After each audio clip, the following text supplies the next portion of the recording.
नमस्कार दोस्तों, मैं नीलम राघव हरितुप्पन से। देखिए, आज मैं आपके अपने गार्डन में कुछ सब्जियां आपको दिखा रही हूँ। लेकिन उसके जो सब्जियां ये कैसे लग रही हैं इतनी अच्छी, वो भी मैं आपको बताऊंगी कि क्या करना चाहिए जब हमारी ये सब्जियां इतनी अच्छी हों। जैसे देखिए, हरी प्याज है ये, और ये टमाटर हैं, ये भी प्याज है, ये धनिया देखिए कितना अच्छा लहरा रहा है। तो ये सब जो मेरे गार्डन में इतना अच्छा हो रहा है, इन सब के लिए मैं क्या करती हूँ, कैसे इसकी मिट्टी तैयार करती हूँ, तब ये इतना सुंदर होता है और इतना फल और सब्जी मुझे मिलती हैं, फूल इतने सारे मुझे मिलते हैं। देखिए इसका क्या कमाल है। तो इसके लिए हमें सबसे पहले है कि हमें मिट्टी बहुत अच्छी बनानी है, तभी हम इतने सारे फल, सब्जी और फूल ले पाएंगे। देखिए आप, सीज़न तो है ही इन सब चीज़ों का अभी फरवरी के महीने में, लेकिन हमें फरवरी के महीने में कभी भी कोई रिपोर्ट करना है, अगर मोगरा है, गुड़हल है या हमारा गुलाब है, इन सब को हम अगर नए सिरे से लगा रहे हैं, रिपोर्ट कर रहे हैं, तो उनके लिए हमें मिट्टी बहुत अच्छी बनानी पड़ेगी। तभी हमारे पास बहुत सारी कलियां बनेंगी, बहुत सारे फूल आएंगे और बहुत सारी सब्जी हमें ढेर सारी मिलेगी। तो हमें सबसे पहले मिट्टी के बारे में जानकारी लेनी है कि हमें मिट्टी कैसे बनानी है, और उसके बाद ही हमें कोई पौधा लगाना है या रिपोर्ट करना है। तो मैं आज यही वीडियो आपके सामने लेके आई हूँ कि हमें मिट्टी कैसे बनाएं। अगर आप नए गार्डनर हैं, अगर नई शुरुआत कर रहे हैं, या आपने कभी गार्डनिंग नहीं किया, वैसे ही नर्सरी से पौधा ले आते हैं, तो आप मेरा वीडियो ज़रूर देखें कि मिट्टी को हम कैसे बनाएं, तभी हमारे बहुत सारे फूल आएंगे। नहीं तो लोगों की यही शिकायत रहती है कि थोड़ा सा ही गेंदे में बहुत कम फूल आए, नर्सरी से ले तो आए लेकिन फूल बहुत कम आए, एक दो आके रह गया। तो उसके लिए हमें यही है कि हमें मिट्टी बहुत अच्छी बनानी है, तभी हमें कोई भी फूल वाला पौधा लगाना है। अगर हम मिट्टी अच्छी नहीं बनाएंगे तो हमारे एक दो फूल आके रह जाएंगे। तो ये आप ज़रूर ध्यान दें कि हमें मिट्टी बहुत अच्छी बनानी है। उसके लिए हमें क्या करना है, देखिए मिट्टी को अगर हम पहले तो सुखा लें। अगर हम रिपोर्ट कर रहे हैं तो पुराने गमले की मिट्टी को थोड़ा सा सुखा लें, धूप लगा लें, तभी उसको दोबारा से गमले में लगाएं।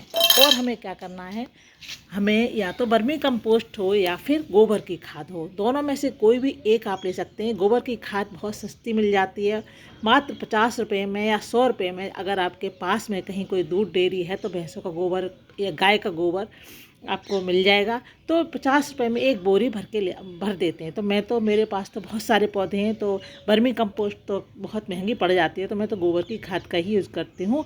तो 2 बोरे 100 रुपये में मुझे तो आसानी से मिल जाते हैं।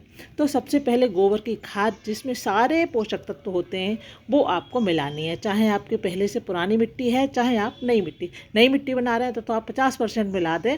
और अगर पुरानी मिट्टी आपके गमले की जिसमें पहले से खाद मिला हुआ है, तो आप इसमें थोड़ी कम मात्रा में मिलाएं गोबर की खाद।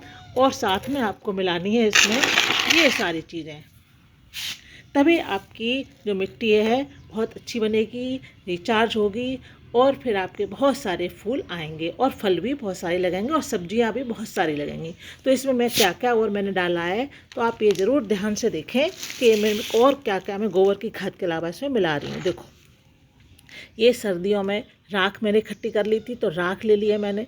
ये देखिए चाय की पत्ती है, और ये नीम खली है।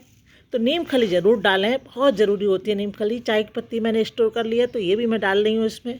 और ये देखिए बोन मील है। अगर बोन मील नहीं है आपके पास तो अंडे के छिलकों का चूरा बना लें, वो डाल लें।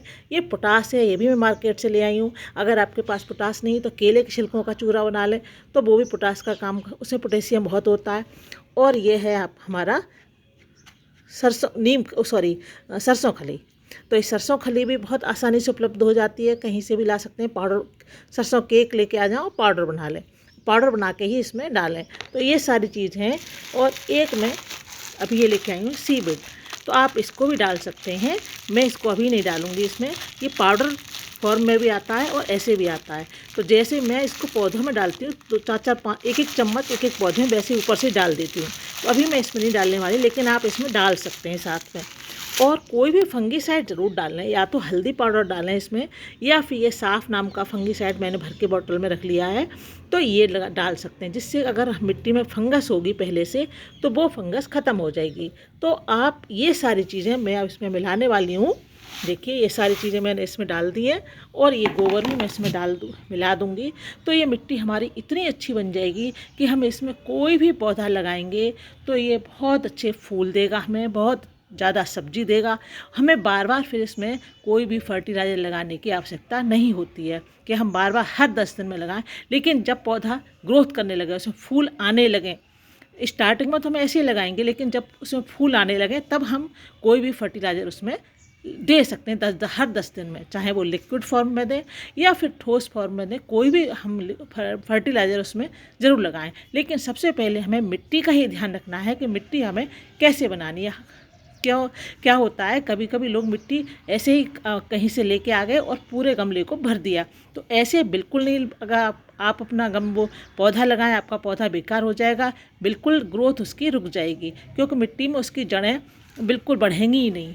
जड़ें जो है बहुत कमज़ोर हो जाएंगी, तो आपका पौधा धीरे धीरे सूख जाएगा और मर जाएगा। तो मिट्टी सबसे पहले मिट्टी का ही नॉलेज करें कि मिट्टी कैसे बनानी है, तो मिट्टी अच्छी बनाएं और उसके बाद ही आप पौधा लगाएं। तो दोस्तों, ये मैंने आपको मिट्टी के बारे में जो पूरी जानकारी दी है। अब आप मेरे वीडियो को लाइक और शेयर ज़रूर कीजिए अपने दोस्तों को, और मेरे चैनल को सब्सक्राइब तो कर ही लीजिए। Thank you.